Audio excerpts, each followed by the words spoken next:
Hello everyone, my name is Madeline Madison. This is my informative speech for the oral communication short semester class.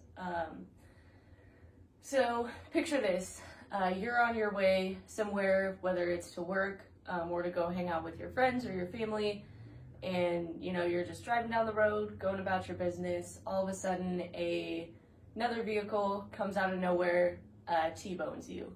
You are not deathly injured, however you do sustain some injuries, multiple broken bones that require you to go to the hospital via ambulance. Some of the first things that are done is IV access is established. So it's a little tube that goes in your vein for medications, and you are given medications for pain relief, because if you suffer from multiple broken bones, you're going to be in a lot of pain.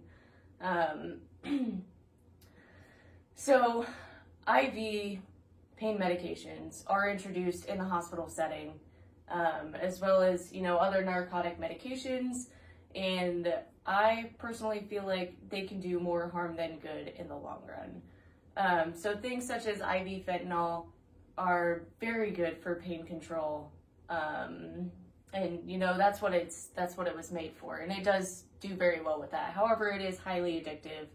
And it tends to be a bit overused, in my opinion. So, over time, if you do suffer from multiple broken bones, odds are you're going to be given medium to high doses of fentanyl for pain relief over a prolonged period of time, because you will be in the hospital for a couple of days. So you can receive pain medications around the clock. So things like fentanyl can be given every 4 to 6 hours as needed for pain. So what happens is you're given this opioid pain medication every 4 to 6 hours for your pain, and while it does help, your body is also growing a dependency on this medication. So a lot of times what we see in the hospital as well is that there's no weaning off of this medication. You are just kind of, one day the doctor decides to switch you to a pill instead of giving you IV pain medication. So that's something such as like Norco or oxycodone or Percocet for your pain relief instead of fentanyl. And, your body has grown a dependence on the fentanyl because it is a very strong medication, and, it takes away your pain almost immediately. So the problem with switching to a pill for most people is, one, you're dependent on the fentanyl already, and two, they just don't work as well for most people. So what we'll see is, patients, even after they're discharged, sometimes they'll end up coming back to the hospital saying they're still in pain. The medications they were prescribed outpatient just don't work.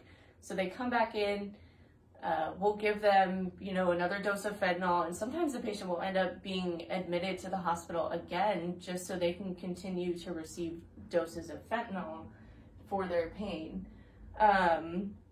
So, deaths related to opioid overdoses have had a drastic increase since 2009. Really, the opioid crisis started and really took off kind of in the 90s when pharmaceutical companies, assured people that opioid medications were non-addictive and people would not grow dependent on them. So doctors felt more comfortable prescribing them often and in higher doses, and this has vastly proven to be untrue over the years. Around 21 to 29% of people who are prescribed, opioid medications outpatient or who are given them inpatient do grow an addiction and a dependency on these medications. And, what you'll see is that 4 to 6% of those people end up turning to things like heroin, ultimately for their pain relief, either because they no longer have access to other pain medications or they just need something more. And heroin is an opioid, and so is fentanyl, so they work pretty similarly. So when someone can no longer get access to fentanyl for their pain control, it's not uncommon for them to turn to something like heroin instead. So really between 2018 and 2019, we have continued to see an increase in the number of deaths related to opioids, whether that's in the hospital setting or out of the hospital setting. the opioid crisis is something that's still growing in America. It's something that's still a problem. And I'll leave you with this quote by Donald Trump that says, "We lose thousands of our fellow Americans every year to opioid abuse," which is very true. And this begins in the hospital setting.